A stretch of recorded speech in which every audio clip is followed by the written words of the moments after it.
Welcome to Channel 17, the Town of Colonie Government Channel.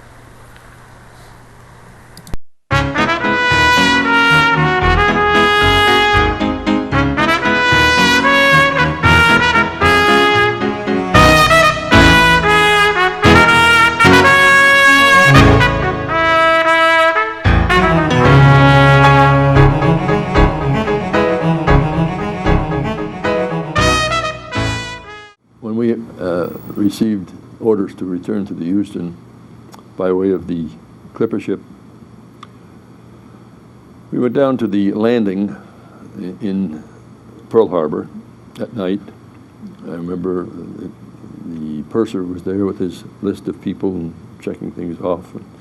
It was a big airplane, and there was like a light over a pool table lighting up his efforts.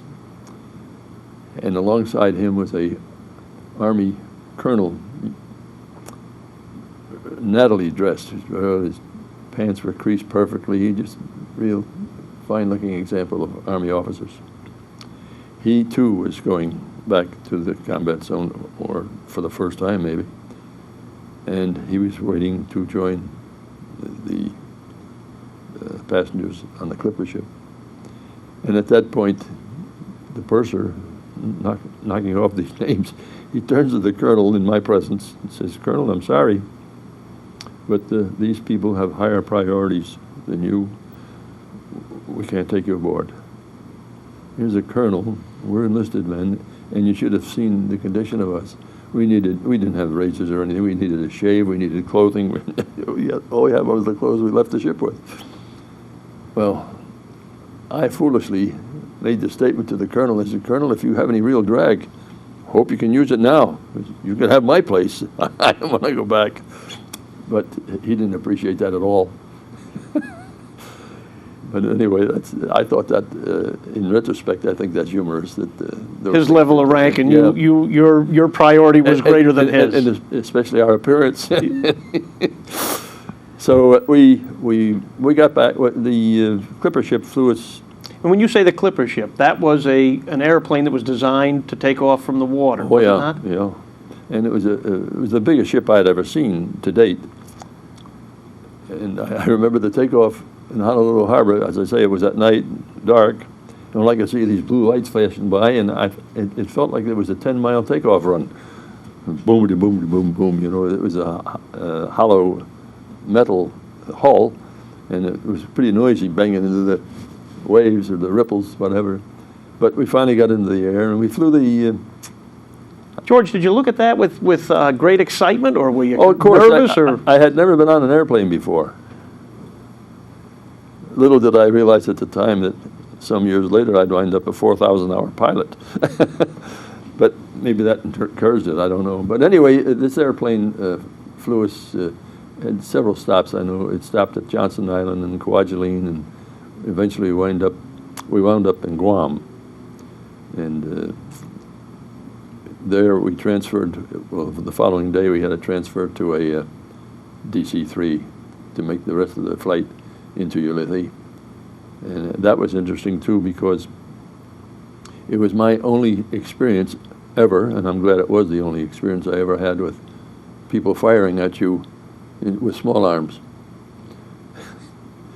We were stationed for the evening in tents alongside a Marine operation, U.S. Marines. And what island was this on, George? Guam. Guam. And the mess hall was a bombed-out hospital. In fact, it had more holes in the roof than it had roof from the bombings.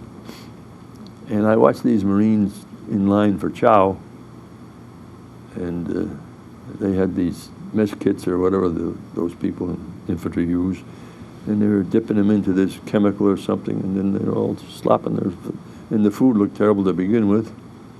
And as hungry as I was, I could not, I didn't even bother to eat. So there was an older fellow there in Navy work clothes, introduced himself. He was a CB. And he says, "We have a base just, I don't know, 2 miles from here, something like that. And when you say a CB? Construction battalion, which were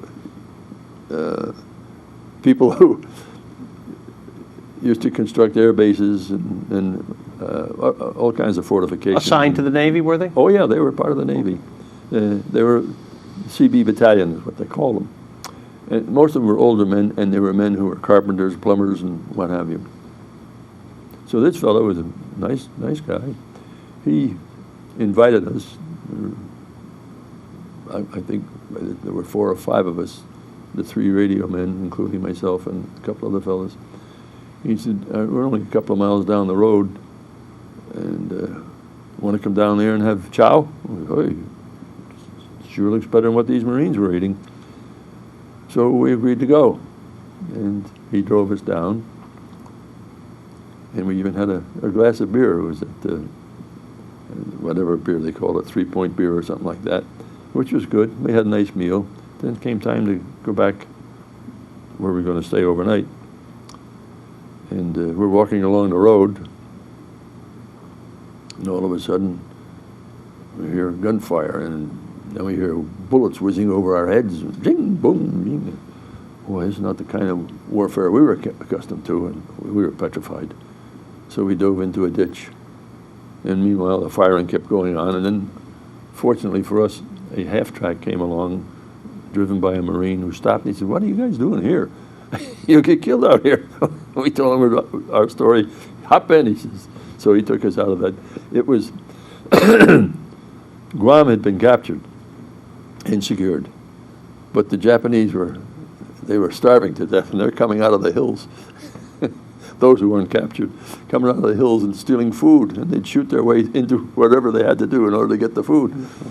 And that was not our cup of tea. I prefer the water to that type of fighting. So then when we got back to our base, and our plane was late the next morning to take us to Ulithi, and I saw for the first time the B-29 Super Fortress. My God, I've never seen it. I built airplanes as a kid. I never saw anything quite like this. That was the new American bomber. Yeah, and it was gigantic to me. Now you look at these 747s and C-5As, and it's a pipsqueak, but it was great then. George, who was Tokyo Rose?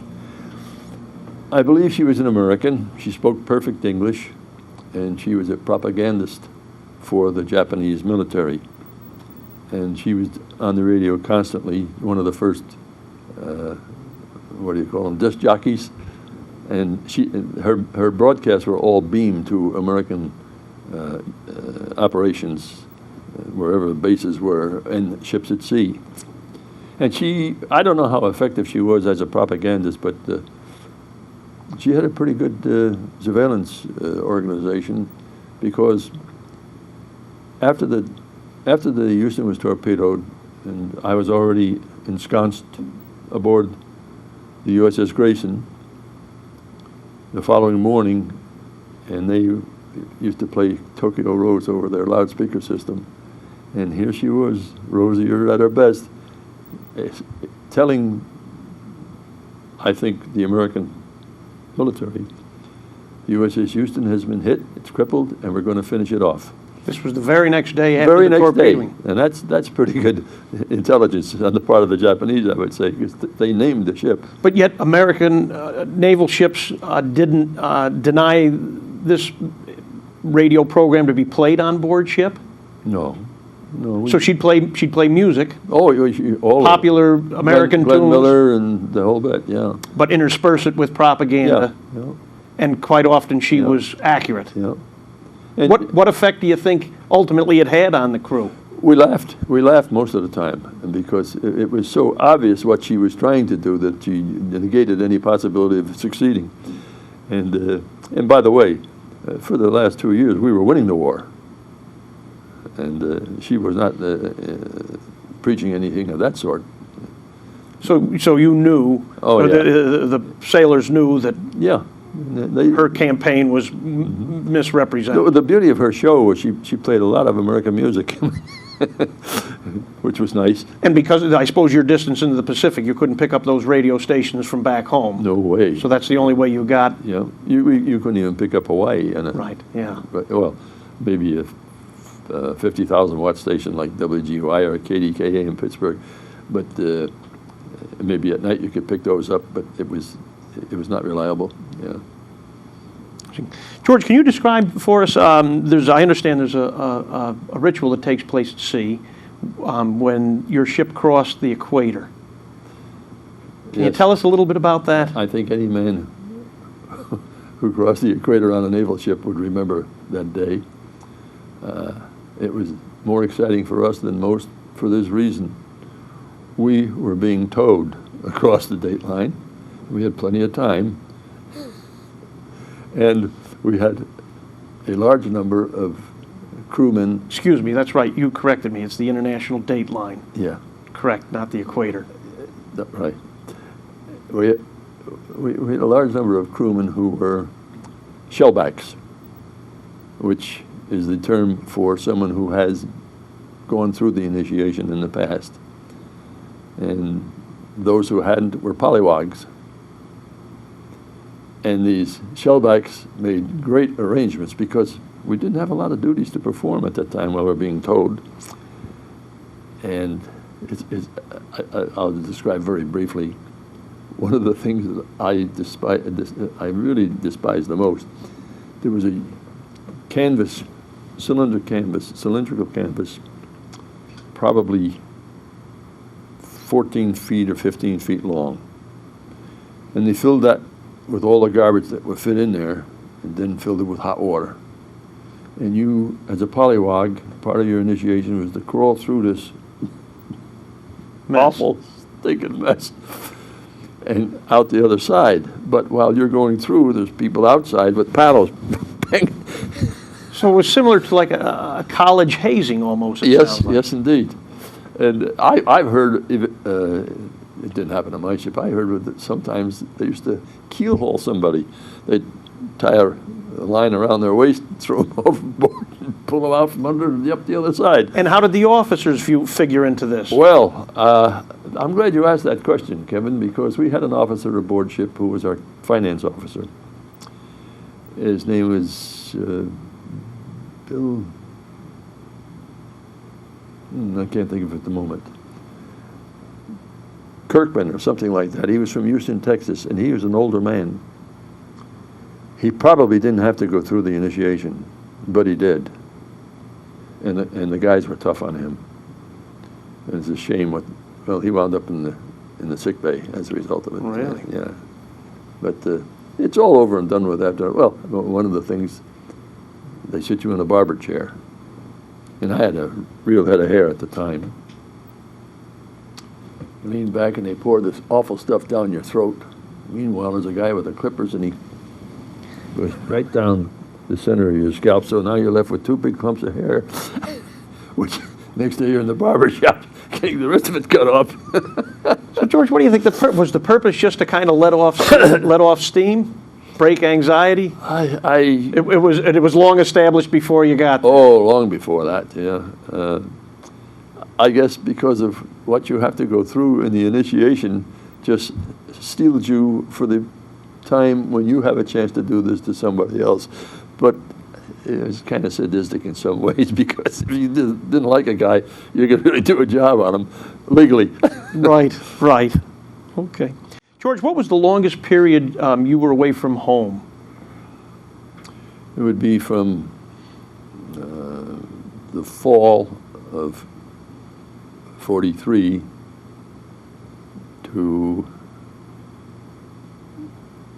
May of 45. How did you manage to keep in touch? By mail. That was the only way. Because all that time I was at sea. And our mail, I had many people writing to me. I couldn't keep up with the correspondence. But how'd that make you feel, that people reached out and sent you letters? Good, but you were aware of the fact that everything was rosy back home all the time. Mm-hmm. They never told you their troubles. And they couldn't, even if you wanted to tell them your problems, you couldn't do it because we were highly censored. Now explain that for us, if you will. Well, if I sent you a letter at that time, it would go through a censor aboard my ship. So there was an individual assigned to read each article of mail? Many individuals, all officers, and anything even hinting of our whereabouts or our objective, cut out. Either crossed out so that you couldn't read it or sliced out with a razor blade. People at home would get a letter with just all blanks. if you weren't smart enough to avoid it.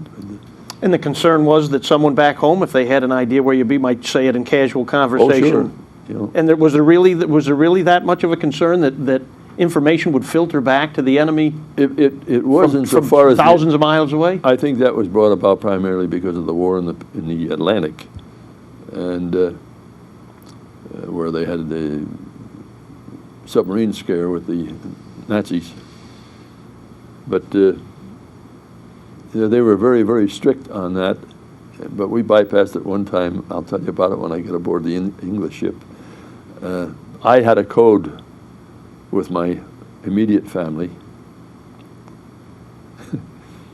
and they always had an idea what theater of operation I was working in. But of course, they had to keep it to themselves. But it helped them. These are all funny names in the Pacific: Funafuri, Kula Gulf, and stuff like that. Kola Bangara. So, but at least from the reports they get from the Associated Press or the newspapers, they could get an idea. Well, George is here now, and kind of follow you around a little bit. But no, you can understand the reason for the censoring, particularly in the Atlantic Ocean, where they had to protect all those supply ships that were going. Well, I've read where there was a slogan, "Loose lips sink ships." Sink ships, that's true. That was often repeated. Mm-hmm. George, at one point, you just referenced that you were on an English ship. Can you tell us more about that? Yes. How did that come about? Well, when we got to Manus Island. And Manus Island was a repair facility? Well, yes. I don't know about the island itself, but there was a repair facility there in the form of a floating dry dock. And this is a gigantic floating dry dock. In fact, I should tell you, the Manus Island is in the Admiralties, in English possession. When we got to Manus Island, there really wasn't an awful lot of work for us other than creating work, chipping and painting and what have you. So there wasn't too much communication work being done. Did you live on board ship while it was in dry dock, or did you live on land in barracks? On board ship. So while the repairs continued in the floating dry dock, you stayed on board ship. And they had you doing labor. Manual, menial. But if you like sleeping with riveting guns going off and what have you, that's what we had. Well, as I say, there wasn't too much communication. There weren't too many communication possibilities. So these good radio men, the three of us who were called from Pearl Harbor back to the ship, now were assigned to an English ship, the HMS Swiftshore. There was temporary duty because there wasn't too much for us to do in the dry dock. And our purpose in being, the reason why they assigned us to this HMS Swiftshore was to do the best we could to teach them high-speed communications based upon the Morse code. Now, we at the time in our Navy, we were copying Radio Honolulu primarily, and we were doing coded groups at about approximately 35 words a minute.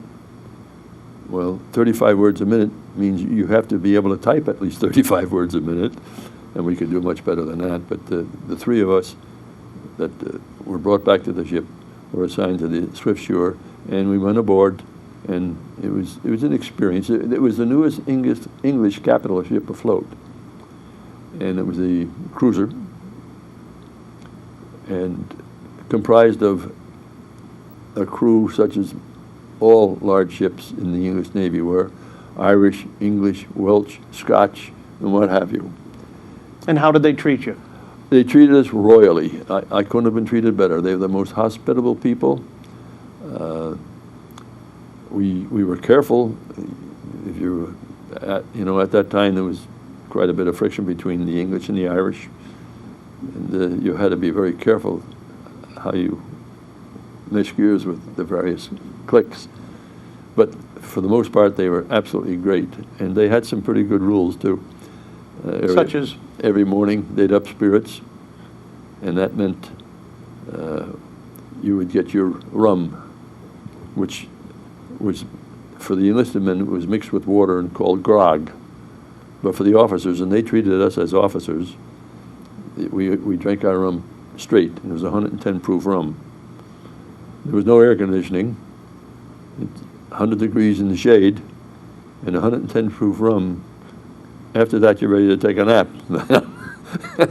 But it was a great thing. It kind of introduced us to better drinking habits.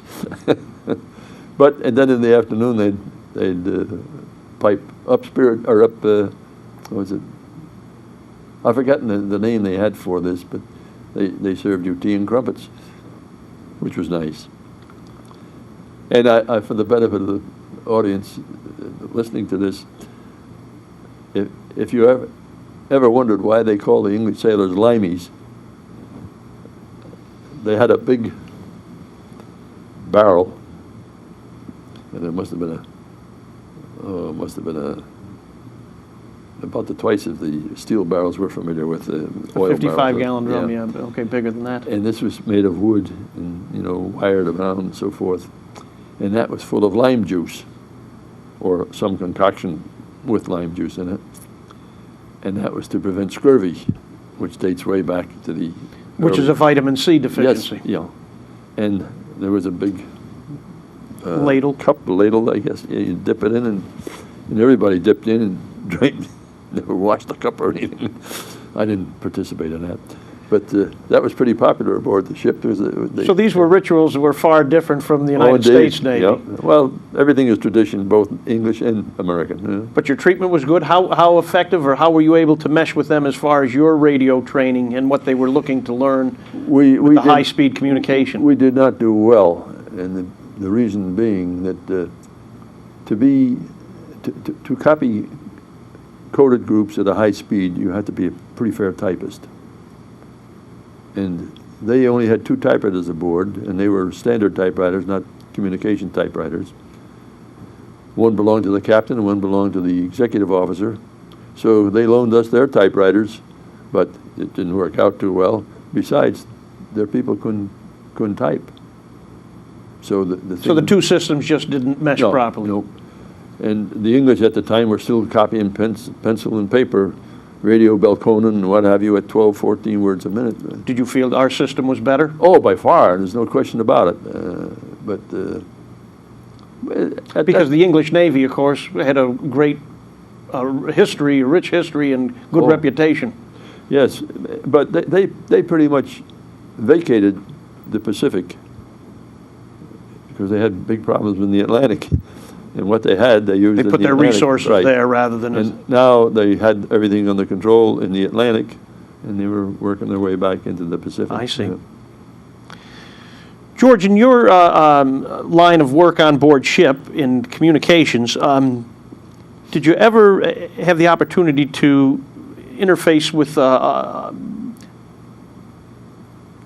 high-ranking commanders? Would you get communications from other ships of the line where you might be talking with an admiral or someone? It did happen occasionally, but it was strictly happenstance, where I guess the admiral or whoever the high-ranking officer was, he didn't want to take the time to do this through a radio man and blah, blah, blah, blah, and he would grab the mic and during a combat situation. And he needed action immediately. And did that ever happen while you were on duty? One time, when we were making the raids on Clark and Nichols Field in the Philippines, the pilots were having a field day over the target. And they stayed and stayed and stayed and used every bit of ammunition and bombs and what have you they had. But they outran their fuel. And at that time, I think it was Bull Halsey, he ordered, well, it became dark, he ordered all the carriers to turn on their lights. And he instructed them to take aboard any airplane. It didn't have to be their own carrier, just as long as they get there, because they were running out of fuel. I see, yeah. And it was important to him to save the pilots as well as the planes if possible. So there were a few words spoken there. And of course, to turn lights on at sea in a combat area was tremendously risky. It's the only time I've ever seen it during wartime. I mean, wouldn't you be reprimanded for lighting a cigarette out of doors on deck? You'd be court-martialed. So this was highly unusual. Yeah, it sure was. And I remember what excited, I think it was Halsey, when the lights went on these carriers. There was one carrier there. It was a brand new carrier, first-class carrier too. And her deck was full of airplanes. And Halsey had a way of speaking. I can't quote verbatim because it's not the kind of language you use over TV, but boy, he pulled that captain out on that ship. To make room for the incoming planes. Dumped them. Yeah, to dump, in other words, clear them from the deck so the other planes coming in the dark could land. Yeah. And you heard those communications. Yeah. George, what was Christmas like at sea? You were there from 43 to 44, that particular year. What was December of 43 like for you to be away from home and be on board a ship that had been injured? Well, I'll quote you better about December 44, because that's memorable in my mind. Okay. We had a bugler aboard ship. He was a quartermaster by the name of Roback.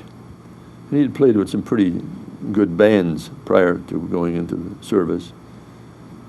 And Christmas Eve of 1944, we were at Manus Island, and everybody's homesick, particularly at Christmas time. Roback got on the loudspeaker at midnight and played "I'll Be Home for Christmas." Brought tears to everybody's eyes. They wanted to kill him afterwards. That was a popular song by Bing Crosby at the time? That's correct. And he did a masterful job playing that night. But it lowered morale, was the ultimate. He thought he was doing something nice, and it had a bad effect. Yep. I happened to run into him a few years back over in New England at a meeting of the Houston survivors, and I mentioned it to him. He remembered it very well. He said, I got a lot of flack on that one. George, you just touched on something I'd like to let our audience know. Did you manage to keep in touch with shipmates after the war? Yes. And you mentioned a reunion. Mm-hmm. Can you tell us more about those things? Yes. The reunion started, some 25, 30 years ago. And they would pick a city and assign someone to that city to be the host or hostess, whatever. Their wives would be the hostess. And we had cities like Norfolk, Virginia, San Diego, Cleveland, Buffalo. Buffalo was a great place for the reunion too, because Buffalo has a great naval display at Lake Erie. They have a cruiser. They got a destroyer. Well, they have the Sullivans, which was named after the 5 boys who were killed on the Juno. And it's a good display. It's worth your while if you're ever in the Buffalo area.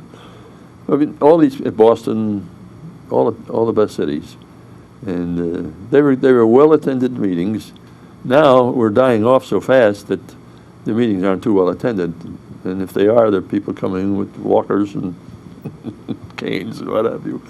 But yeah, we still have those. They had one just recently in New Hampshire, which I didn't get to attend, but I expect to go to the next one. And how did that make you feel when you attended those? Good. They were lacking something, though, I'll tell you. How so? We had no officers join it. Now, what do you attribute that to? I don't know. I have an idea, but it's Even in the early reunions when, well, we sometimes, one time we had an admiral who was commandant of the Japanese sea frontier prior to his retirement, and he had been our first lieutenant aboard the USS Houston as a lieutenant commander. He was in charge of all maintenance and repairs. And here he is, a retired admiral. He came to a meeting one day, or a couple of days he spent there, he and his wife, and it was a delightful meeting. I thoroughly enjoyed the man's company.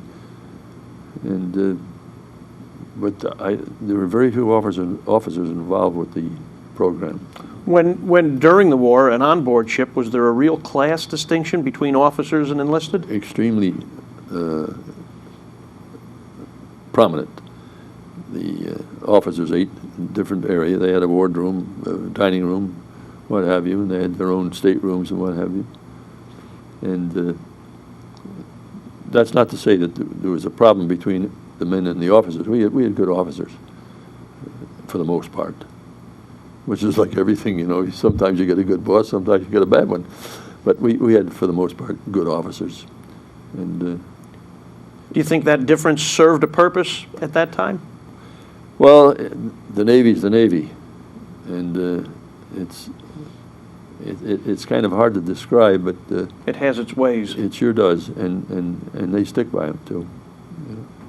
We were able to mesh gears with and get along with Annapolis officers better than we could 90-day wonders or what have you. What was a 90-day wonder? Well, they sent you to school for 90 days and made you an ensign. Well, that was a sarcastic term. Yeah.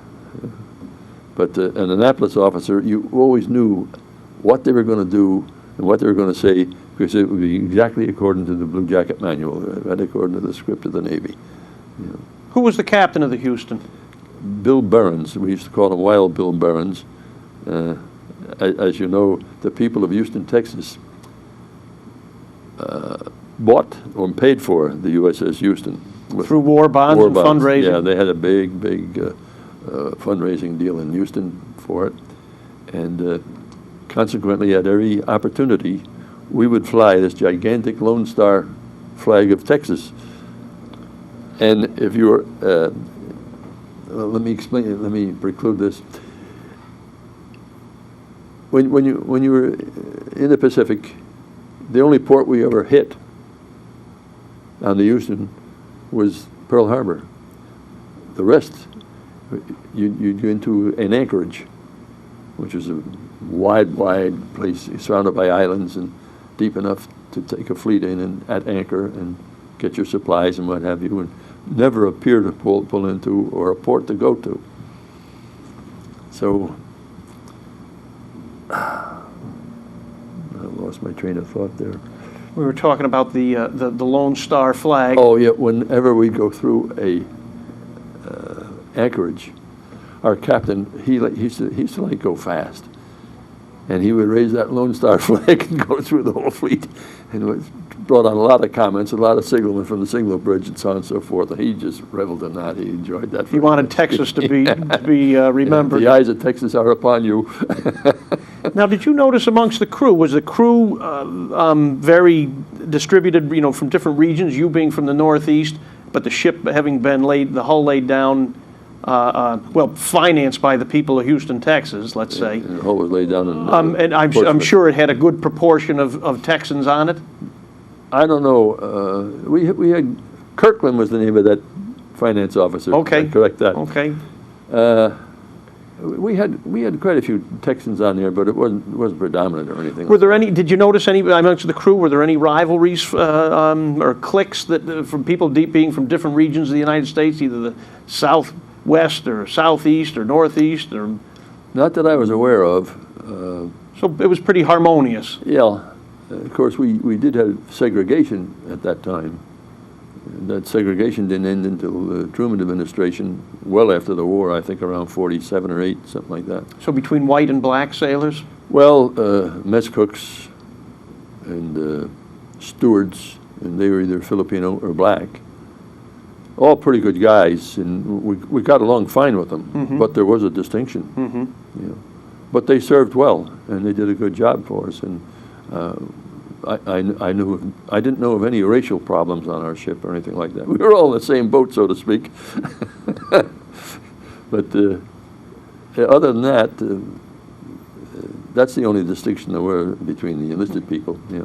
George, when you weren't in combat, but yet you were at sea, what did you have for entertainment? At sea, we had no entertainment. You couldn't have movies while you were en route. But whenever we were at an atoll, at anchor, we had movies every night. And we had people running back and forth all day long with small boats, trading this movie for that movie. And between ships? Yeah. And now, where would they show the movies? Aft on the Houston. You've seen pictures of the Houston. The after, the 6-inch, which our main battery, they'd hang a screen there and project towards the front of the ship. And meantime, you'd have your theater of chairs all back towards the hangar deck. You've seen that was blowing up there. And that it was a nice deal. We had good. Do you remember any of the movies?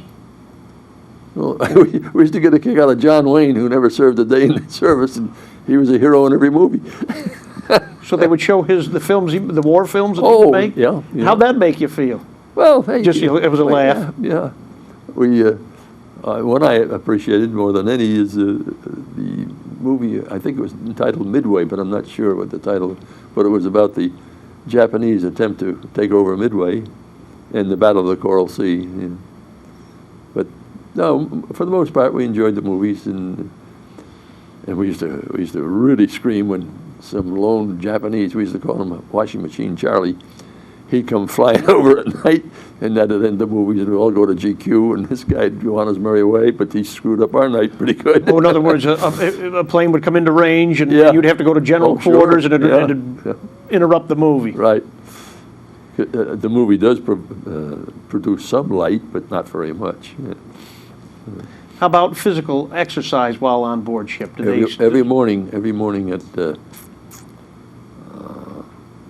I've forgotten the term for it.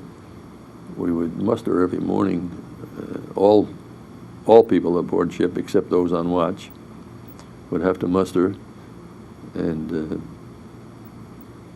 wasn't reveille, but it was after reveille, and you would do calisthenics at that time. And we had an officer by the name of Reinhardt. We nicknamed him Jumpin' Jack Reinhardt. He went through all the motions, and this is what we'd have to do, up and down, so on and so forth. It was good for the crew. He was a good officer too. Yeah. George, after the war ended, where did you go, and what line of work did you pursue? I was discharged. I was still aboard the Houston when my papers came through. They sent me to a separation center in Long Island. I think it was Lido Beach. And let's clarify that for people. Did you make the trip back through the Panama Canal? Oh, sure, yeah. But at that point, the war was over? Oh, that yeah. Must have been somewhat of a more leisurely cruise? Yeah. Oh, well, yes, at that point it was. But, when the Houston finished its repairs in the Brooklyn Navy Yard, it was like launching a new ship. We had to go on a shakedown cruise, and that was not leisurely. And we were short-handed because married men were all discharged if they qualified. And as radio men, we were all qualified, and in combat record, we were all qualified. And when you say qualified? To be discharged. You earned enough points? Yeah, it was a point program. And we more than had enough points as radio men, but radio men were scarce and they wouldn't let us go. So, at any rate, we served longer than we had to. But we had the shakedown cruise, and we spent a month or two down in Cuba in the winter of '45 in Guantanamo Bay. And then, just prior to that, we were in Guantanamo when the first Navy Day was celebrated. It was in October of '45. And we, being the USS Houston, bought and paid for by the people of Houston, Texas, for Navy Day, we were assigned to go to Houston, Texas from Guantanamo, which isn't a very great distance, just across the Gulf. And we had more journalists and writers and congressmen and senators aboard that ship. They all flew to Guantanamo in order to make the trip back to Houston, on the Houston. So for the first time, we got a little experience about sending messages. There was no more radio silence, you know. It was a good experience. We got to Galveston, Texas, and started up the channel towards Houston. I think it was about 45 or 50 miles from Galveston north. And we had pilots come aboard to do that. And part of the trip we had to be towed. It was the channel was so narrow that we could reach out and touch the people on the shore as we moved along. We moved by the San Jacinto battlefield, I remember that. And we went into Houston, Texas, and we were there for 10 or 12 days. And the mayor came aboard as soon as we arrived, and he announced to all of us, he said, I was elected on the platform of law and order, so I can't prevent you from getting arrested, but I can get you out if you are. So that was his way of showing gratitude. Yeah, and hospitality. And they opened up all the breweries in Houston. I don't know how many there were. Texas was happy they had their ship back. Yeah. After what it had been through, it had been torpedoed, nearly sunk. Yep. Actually used as bait, I understand, at one point. We were, I happened to be a member of that club, the Streamline Debate Club, the most exclusive club in the Pacific Theater. Can you tell us about that? Briefly, when Halsey, we were being towed, along with the Canberra, I guess. Halsey was using as bait for the Japanese fleet to come out so he could wipe them out. Fortunately, the Japanese, for me, fortunately, they recognized what was going on in time, and they withdrew. But we were known as the bait. Because the ship was crippled and under tow. Yeah, and Halsey was certain they were going to come out to finish us off. But luckily that didn't materialize. No. Yeah. But Halsey did, he personally founded the Streamline Bait Club, and we all got certificates of being members of the Streamline Bait Club, which was a very exclusive organization. Well, up until the point where the Houston was torpedoed and actually towed and ultimately salvaged, the U.S. Navy's policy had been to scuttle ships in that condition, was it not? Yeah. So this was a rare thing. Yeah. So the ship was returned to service, but at that point the war ended. Yeah. And the ship was the war ended. We were in the Brooklyn Navy Yard being repaired when the war ended. Was it sometime around July of '45 or something like that? Did you anticipate where were you when you heard that the atom bomb had been used? In Brooklyn. We left the ship in Brooklyn and lived in a barracks on Flatbush Avenue. How did you receive that? Avenue. How did you receive that news? Oh, we were delighted. Yeah. We're going home. But even then, the Russians were acting up. And we had a powwow one night, and we enlisted men primarily and one officer. And we said, as much as we want to go home, let's finish it now. Really? Yeah. But there was no chance of doing that because our State Department was so loaded with pinks and communists that you just didn't oppose Stalin. Now I'm getting into politics, and I shouldn't do that here. That's all right. Now the war's ended. Where did you discharge from? Lido Beach on Long Island. Take a train home? Yeah, we took a bus into New York City and took the went to Grand Central Station and went New York Central to Albany. And was anybody there waiting for you? At Albany? Yeah. No, I didn't notify anyone that I was going to come. Why did you do that? Well, because I had been seeing them fairly regularly while my ship was in Brooklyn. I see. If we'd get the weekend off, sometimes we did.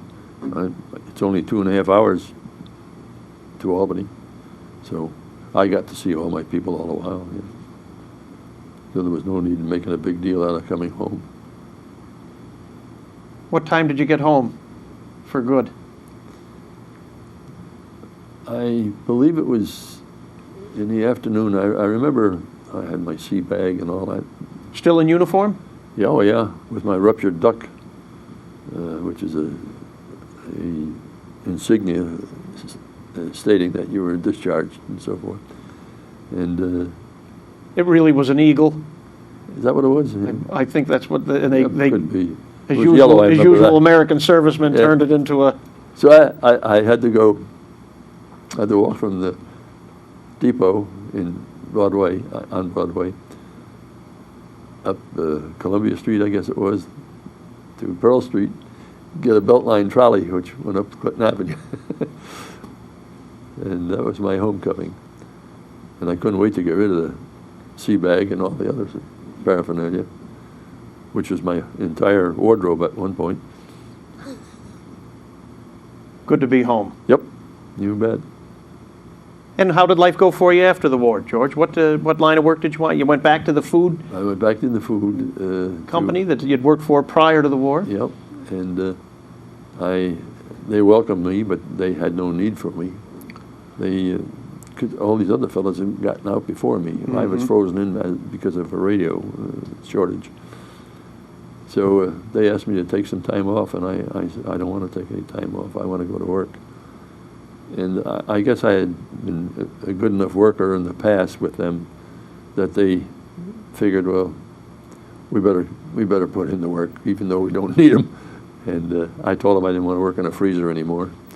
So they gave me an office job with the possibility of going on the road as a salesman, which I did about a year later.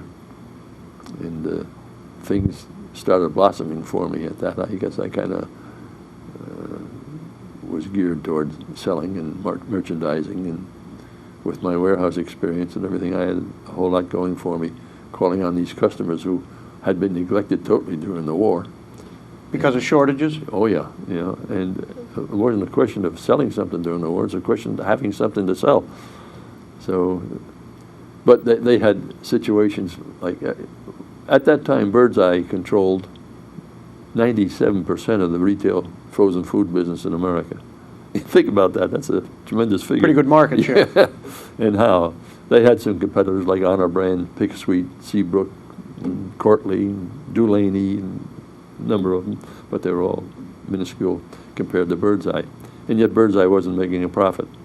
However, during the war, these distributors, such as the one I worked for, their problem was getting product. And they developed programs whereby, well, if you want a case of peas or you want a case of strawberries, you have to buy 2 cases of succotash, which didn't sell very fast. Which wasn't a good seller. So here you are, a salesman, you come out into the field, and oh boy, am I waiting for you. My freezer's full of succotash. And well, that was all part of it. But it was a good career? Yeah, oh indeed. I blossomed pretty well there, and I became, well, a couple of transfers, and one transfer got me an award, a national award for selling the most frying chickens, Birdseye frying chickens. And I had to make a speech one day on how I succeeded in making this achievement. And when I finished talking, I sat down and I could not remember what I said. I was totally at a loss. And I was fine one-on-one with a customer, but with a whole group of people. A little bit nervous. Indeed I was. So the first thing I did, well, let me tell you this, you might find this interesting. Shortly after that, I got promoted. They made me sales manager of the Seneca Frosted Foods in Rochester, New York. And I knew my shortcomings in facing a group for speaking. So I joined the Dale Carnegie course in public speaking. And that went over very, very well. I enjoyed it thoroughly. In fact, I wound up a student instructor in Dale Carnegie. And that was a great propellant for me in my sales work. Of course, Dale Carnegie wrote the famous book, How to Win Friends and Influence People. And incidentally, that's a wonderful book for young people today. That is a good book. And but that course helped you get over that difficult. Immeasurably. Yep, immeasurably. Right. And from there, I was brought back to Albany as a sales manager, which is the main office. I persevered there for a couple of years, and then I decided I wanted to go in business myself. And I bought out an old-time candy broker by the name of Ransford, and established my brokerage business in this area. And I had offices here and in Syracuse. And we grew and prospered to the point where we were doing $25–30 million a year, and pretty good size. Well, in fact, we were, if not the largest, one of the two largest brokerage firms in the state. And we did very, very well. The Lord is good. Yeah. George, do you think how would you say your service in the United States Navy helped prepare you? Did that figure into any of your things that you did later in life? Immeasurably. I was the most undisciplined person you could put into uniform when I went into service. And I learned rapidly, you have to be disciplined or you don't get along at all. And that was a great, great boost for me in my career, in my life. But the regulation and what have you, which you resisted and disliked, you can see where it's good. In fact, I often said, I wish every young man could get at least 1 year service in the regulation and the discipline that's involved in it. It would better them tremendously in the rest of their lives. Yeah. You had mentioned at one time you tied up next to the Indianapolis. Yes. Is there a story there? Did you get on board? Did you know people from the Indianapolis? Well, the Indianapolis was an old cruiser, beautiful lines, and she tied up to us. I think they called that rafting in those days. And the Indianapolis had a Catholic chaplain, and the Houston had a Protestant chaplain. So on Sundays, the Catholics would go aboard the Indianapolis for services, and the Protestants would come aboard the Houston for services. And that got to be a very nice program. I think it only happened once or twice, but it did give a nice relationship between the two crews. And we had certain officers on our ship and on the Indianapolis who were Annapolis graduates, and they were friendly, and it was just a nice arrangement. And we just walked back and forth between the two ships all the while, with no restrictions or anything whatsoever. So it was a great, great relationship between the two crews, and it was a real blow to all of us on the Houston when the Indianapolis went down some months later, carrying the atom bomb. Well, they had already delivered parts of the atom bomb to, I think it was Tinian or Rota, one of those islands. And what they were doing, where they were, I know not, but they were running unescorted when they were hit. It was a real fluke. In fact, if I recall correctly, the captain of the Indianapolis, his name was McVeigh, I think. And he was court-martialed and exonerated after his death. It was one of those fluke deals that happened around midnight. And it was, the Indianapolis, I said, was an old ship. It didn't have the compartmentalization that the new ships did. And this Japanese sub-commander who testified imagine that, they had a Japanese sub-commander testify at the court-martial of a naval captain. And he more or less attributed or contributed information that eventually wound up exonerating the captain from responsibility for that sinking, because none of our compartment doors or hatches were closed, and the torpedo water flooded the ship quickly. Yeah, the torpedo hit a strategic spot, and it flooded so rapidly that they were in the water a long time. Those fellows that survived that are mighty, mighty fortunate. But they're all dying off now too. They're older men. Mm-hmm. George, looking through your paperwork that you brought with you this morning, I noticed a certificate. It looked like you sang in the ship's choir. Is that accurate? That was in boot camp. Yes, that is correct. And we had a great choir. We sang over the radio in Syracuse. Had you sung in a choir as a young boy in your parish? Well, I always sang. In fact, you might be interested in this. I had a friend in later life who was the lead singer for the Horace Heidt Orchestra. And of course, he was retired from that. He was much older than me. He was a member of Wolfert's Roots Country Club, a fellow named Bud Fleming. And he was always remarking, he said, George loves to sing. Isn't it a shame he can't?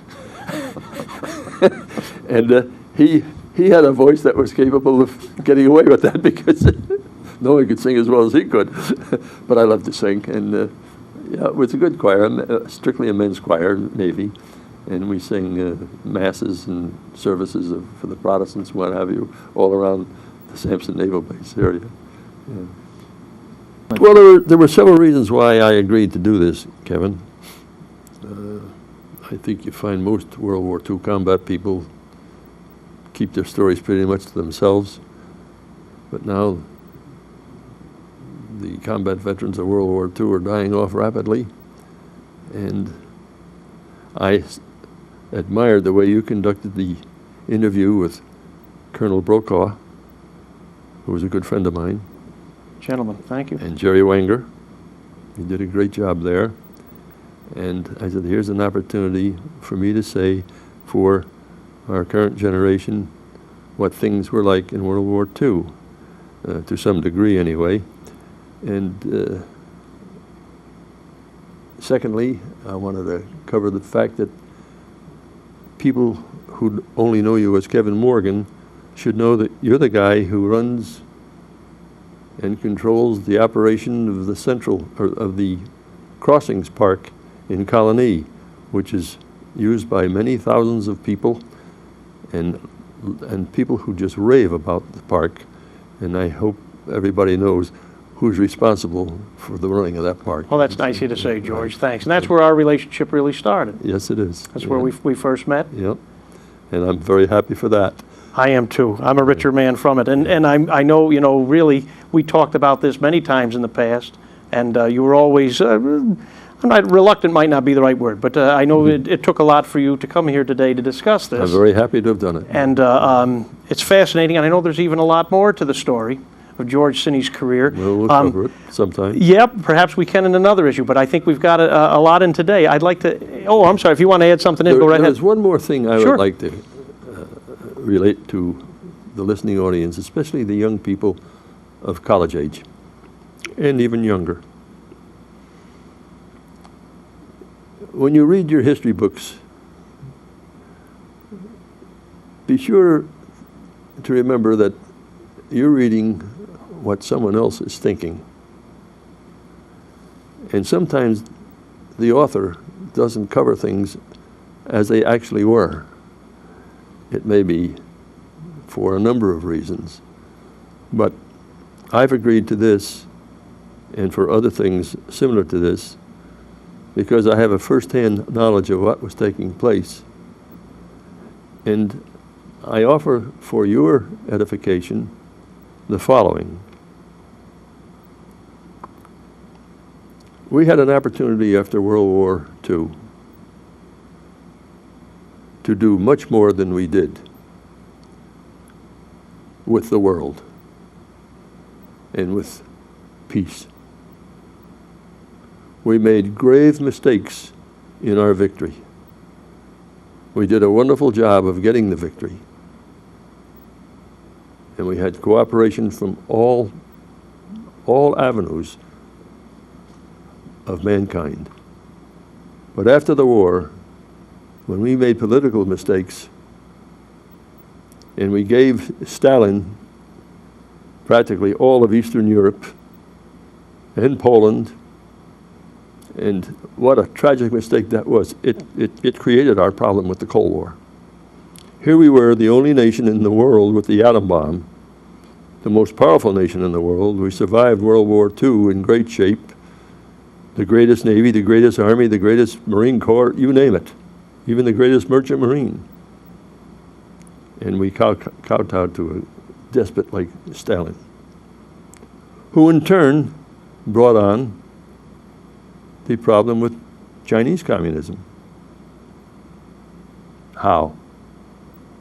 Well, our politicians gave Stalin everything he needed. And he in turn was passing things on to Mao Zedong in China. I'm talking about armaments and any other supplies. We had a Chinaman by the name of Chiang Kai-shek who was fighting the communists in China. We made a decision to pull all our armaments away from him and give them to Mao Zedong, which also gave us Korea. And we had a miserable treaty with Korea, North Korea, and you see what we're going through with them these days, which pretty much brought on Vietnam. But let me get back to Korea.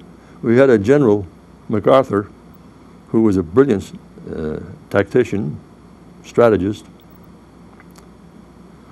who firmly believed in protecting his troops. And when the Chinese communists were coming down over the Yellow River and bombing his troops, he went over the Yellow River and bombed the Chinese. But he was restricted by politicians. He was forbidden not to do it, and he did it anyway. And he was relieved of his duties. Now you can face Vietnam. And I want to tell you a little something about that one too before I sign off here. We had victory in our hands in Vietnam and blew the whole thing. We actually had won that great last battle in Vietnam, and we wind up turning it over to the communists. So pay attention to your history teachers and your history books, but find out where their information comes from. If it's from research, you better hope it's legitimate research. And if it's personal opinion, think deeply. We are a great nation, and we can be even greater, but we've got to pull together and do it. We can't do it fighting bad causes. Thank you, Kevin. Thank you, George, for being here today. And I think that's really what a lot of this program's about, is for current and future generations to look back. I mean, these events were not that long ago. Yeah. And of course, the old saying that history can repeat itself, we all look to learn. That's the challenge to each new generation. Yeah. Not to be so cavalier about it, but to study things and try to do better. And I hope we can. You were called at a time when the world really went into some very difficult times. And your entire generation rose to that occasion and came through it very well. And we really appreciate you coming here today and discussing your experience, what you saw firsthand. 64 years ago today, your ship was torpedoed. And we're awfully glad that God had other ideas for George Cinney. The Lord is good. Yes, and I know I enjoy your relationship, and I hope people have a chance to learn from this, and it spurs some more opportunities for people to look into the sinking of the Houston and what happened in that portion of the war at that time. This was George Cinney's war, and he shared his story with us today, and I want to thank him for it. So thank you very much, George. Thank you. And one last thing. I'm glad you gave me this opportunity to tell everyone how I brought Tojo, Hitler, and Mussolini to their knees. Almost single-handedly. God bless you. Thanks, George. Very good. Well, if anyone is enjoyed this program and is interested in participating in either of the town's veteran projects, one being on our website, which is at www.colonie.org. That's a pictorial history that has over 800 town residents already listed on it. There's a photograph and there's a short biography. It's great research. I encourage people to take a look at it. And also, if you have a veteran in the family that you'd like to encourage to participate in our oral history project, this was an example of today, you can contact me personally at 438-5587. So thanks very much for joining us today, and thank you again, George. Thank you.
Welcome to Channel 17, the Town of Colonie Government Channel.